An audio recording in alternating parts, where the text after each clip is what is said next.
I believe that it's important in any organization, and I mean, we're not playing fantasy football.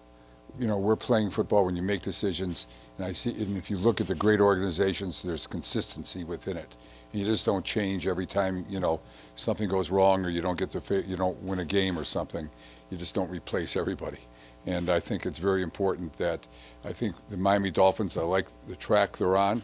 I think, we're making a lot of, we were in it this year, we all suffered together, but you saw a lot of difference and I feel as bad as everybody. We didn't make the playoffs, but we sure were competitive. It's such a fine line between winning and losing, and you just don't start all over again.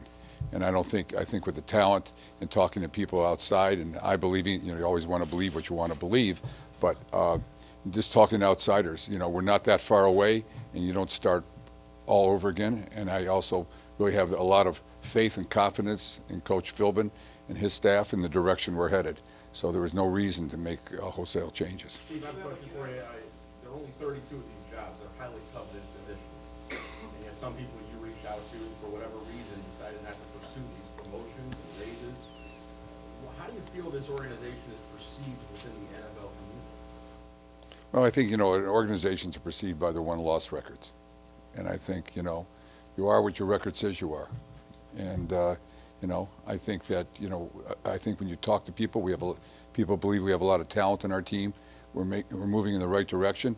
I think the respect that we gained by how we handled the situation, what took place here this year, says an awful lot about this organization and about the people that are running it. And I think that, I feel comfortable that we're headed in the right direction. Would you ever retain Jeff if you guys made the playoffs? It's a question that, I was going to address that at the end of the season, and you saw what happened at the end of the season. We addressed it. Steve, was there a moment in your interview with Dennis, kind of like you shared with us after you hired Joe, that really stood out, that kind of clicked with you that, hey, this is really our guy, and you can share with that? Well, I really felt that the compatibility between the two of them and the same, I know the coach said to me, when I spoke to him, we had the same philosophical fit. And felt that he could work with him, and really saw that Dennis, we didn't say much about Dennis, but Dennis is somebody who is really known for his work ethic, the amount of time and effort he spends at it, and the respect that he has for what he does. And I think this is the same kind of work ethic and respect that Coach Philbin has for what he does and how he's looked at by other people. So, and I just felt there's a real, compatibility there, like you say, that I look at them, they're joined at the hip. All right, a couple more guys. Steve, did you feel nice at Dave Hyde? Dave Hyde is on Sentinel. You mentioned a few times about compatibility and philosophically you and Joe work together. Can you address what that means? What philosophies are you talking about? More specifically? Yeah, we both share the philosophy of we want to be a tough, smart, physical football team. That again, as I alluded to before, that not only can make our fan base, can make our team, make our city proud on the field with success, with championships, but also off the field. So we're looking at the same type of players there to bring in.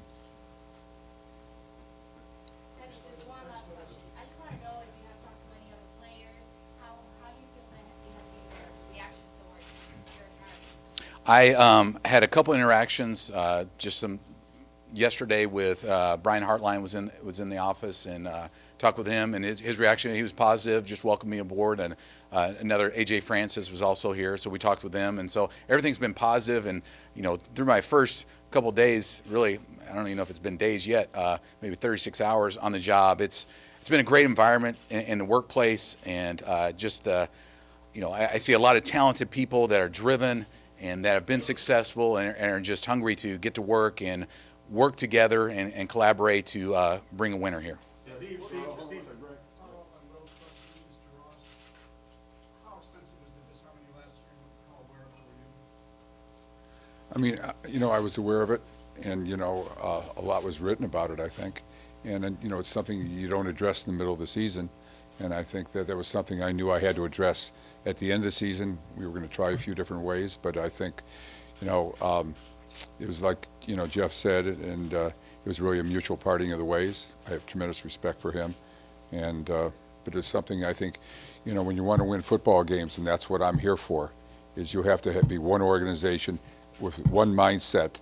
Everybody is working together, and I think that's the most important characteristic you could possibly have. Steve, from the outside, it looks like a protracted search. You may call it exhaustive and thorough. Did it take longer than you thought? Were there more bumps in the road than perhaps you thought there would be when you started this process? Yeah, it took, it's the first time I've done that, and I never had looked for a general manager. Usually when you're looking for people, you've seen if they've done it before, and here, everybody wants to say, I drafted this guy, but the bad guys somebody else did, those type things. So it's hard to get a real feel for the knowledge and the breadth, that you think. So you really look to see how they can really work together, how that organization is, working together. And so it took longer, but I think we're on the right direction, and that's the important thing. Things happen for the right reasons, and I think this is a situation of that. Steve, can you talk about Omar Kelly's sunset? Can you talk about why it's Thanks. important for you to remain in control of your decisions about fate of the coach? Well, I mean, yes, I own the team. We'll start there, and I want to win. But I think when you're making decisions, the team is working together. I mean, when you say they report to me, I mean, I talk to them. I want to know what's going on because I do have an interest and I have ideas. But they're making the decisions. I've always told both the coach, and I'll tell it to Dennis, and I've already told him that, if I tell you to draft a player or to play a player or call a play, you don't have to listen. So, I mean, you rely upon people who know what they're doing, and you try to have the best people there, and you don't micromanage them. And if they're working together as a team, that's the best kind of chemistry you're going to have a winner, And that's really what I want to see in an organization. David, going back to some of the decisions the Dolphins have made before, they brought in big names and given them total control. Bill Costello, Jimmy Johnson, you say, does this represent the part of the philosophy? Well, I mean, I don't know, how involved, Wayne was with that idea, I believe you bring in the best people and you let them do their job, and, sometimes, the big names deliver, oftentimes they don't. So it really depends upon the person that you have. But, this is a game where hard work and dedication is essential. And if you don't have that and you're not working together and just because you're a big name doesn't mean you're going to win. And so it's really putting together the right kind of organization and growing together. All right, Andrew, last one. You Andrew and Barrett, and then we're done. decided to stick with Coach Philbin before the investigation of the incognito warrant was released. What's the status on that report?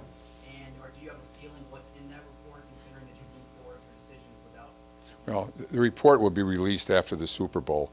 I have an idea what will be in it. I've been in communication with the NFL, and I'd spoken with Ted Wells, who's handling the investigation. I haven't seen the report. I don't know exactly his conclusions. I believe, based on my conversations, that I just put it this way, I don't want to really speculate. When it comes out, we'll do what has to be done. But we've already, in my mind, I know what direction we're going, and stay tuned. Believe that those guys play for the team again? I don't believe so. Well, I can't say that. So therefore, I retract that. And if I said it, I never said it. and so, it's been tweeted. It's a lie, One is a free agent, by the way, and the other one is on our roster. And we have rights to him. I was going to ask you what GMs were most helpful as far as getting input. And also, you mentioned lack of harmony with Jeff and Joe. Where was that most hurtful? Was that hurtful in terms of Jeff thinking players should be playing, that Joe would not play? So that and what GMs were most helpful to you? Well, I mean, I think it goes back to, having the respect for each other and listening to each other, I mean, you have to be on that same page. And I didn't feel it. I think, I think a lot of people around, it was written about. I mean, so, there's no surprise. So, I liked them both, and I tried to see what I could do to make that work. I saw it didn't. We had to make a decision. We had to move on. And GMs who were most helpful as far as input? Well, I mean, basically, Carl Peterson was somebody who advised me, but I had spoken to other people in really understanding the characteristics, you know, because what you find out is people in this business, they all have loyalty to people who've worked for them. So you can't listen just to one person and hear that. You've got to really talk to a lot of people because you can only, you know, hear who that person knows, you know. So we went through, you know, an extensive process.